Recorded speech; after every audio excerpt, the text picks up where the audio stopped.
ছেলের জন্য মায়ের অপেক্ষা, সন্তানের ছবি বুকে নিয়ে নির্ঘুম কাটছে বছরের পর বছর, কিন্তু মেলে না আদরের ধনের খোঁজ। মা দিবসের ঠিক আগের রাত মেক্সিকো সিটির মাদার্স মনুমেন্টে সন্তানের খোঁজে জড়ো হন মায়েরা। হাতে মোমবাতি, চোখে বেদনার অশ্রু।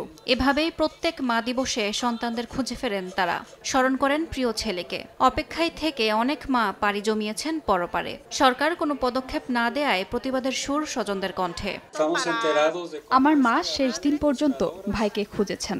এখন আমি চাই তার সেই লড়াই বৃথা না যাক। ভুক্তভোগীদের অনুসন্ধানে জালিস্কো রাজ্যের এক খামারে সম্প্রতি খুঁজে পাওয়া গেছে শত শত জামাকাপড় আর হার। তবে এ নিয়ে তদন্ত করতে আগ্রহ দেখায়নি দেশটির আইনশৃঙ্খলা বাহিনী। তবে কর্তৃপক্ষ জানায়, মাদক কারবার আর সন্ত্রাসীদের ঘাঁটি হতে পারে স্থানটি।